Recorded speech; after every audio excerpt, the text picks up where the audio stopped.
Les ondes gravitationnelles sont une conséquence incontournable de la théorie de la relativité générale d'Einstein, qui, je le rappelle, nous dit que l'espace-temps est courbé par la distribution de la matière et de l'énergie. Bien, mais non seulement cet espace-temps est localement courbé, vous prenez par exemple une masse qui localement va déformer l'espace-temps dans son voisinage, mais maintenant si cette masse bouge, eh bien la courbure va elle-même se propager sous forme d'ondulation de courbure.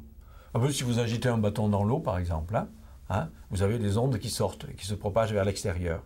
Eh bien, ces ondulations de courbure produites par un corps très condensé, comme un trou noir, une étoile à neutrons, qui se déplace dans l'espace, et effectivement, ça se déplace dans l'espace, eh bien, ça agite l'espace et ça produit des ondes de gravitation, des ondulations de courbure. Elles se propagent à la vitesse de la lumière, on le sait.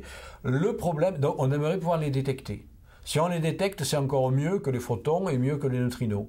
Parce qu'en fait, l'univers est totalement transparent aux ondes gravitationnelles. Ces vibrations qui nous traversent en permanence viennent aussi bien des trous noirs que de l'explosion de supernovas ou que du Big Bang. Mais le problème, c'est que ces vibrations sont infinitésimales. Et donc, il faut des appareils incroyablement sophistiqués pour arriver à mettre en évidence ces infimes vibrations de l'espace. On a aujourd'hui, en opération depuis quelques années seulement, des détecteurs d'ondes gravitationnelles. On en a 3 ou 4 dans le monde. Pour l'instant, ils n'ont pas détecté de signal gravitationnel suffisamment puissant pour correspondre à leur sensibilité. Mais ce n'est qu'une première étape. Dans quelques années, on embarquera dans l'espace un gigantesque détecteur d'ondes gravitationnelles avec une sensibilité beaucoup plus grande. Ça s'appelle le télescope LISA. Et là, on espère pouvoir effectivement enfin détecter directement les ondes gravitationnelles venant, par exemple, de la fusion de 2 étoiles à neutrons ou de la coalescence de 2 grands trous noirs qui produisent beaucoup d'ondes gravitationnelles.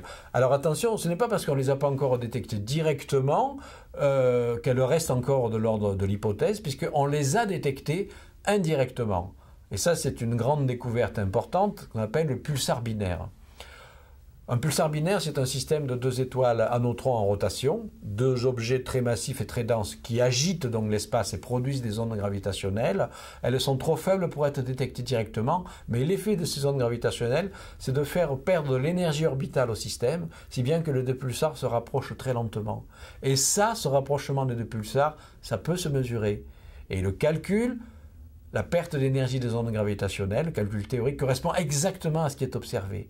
Donc on a détecté effectivement indirectement les ondes gravitationnelles de ce pulsar binaire en observant très précisément la diminution de la période du pulsar. Ça a quand même d'ailleurs valu le prix Nobel aux observateurs de ce pulsar binaire pour la découverte indirecte des ondes gravitationnelles.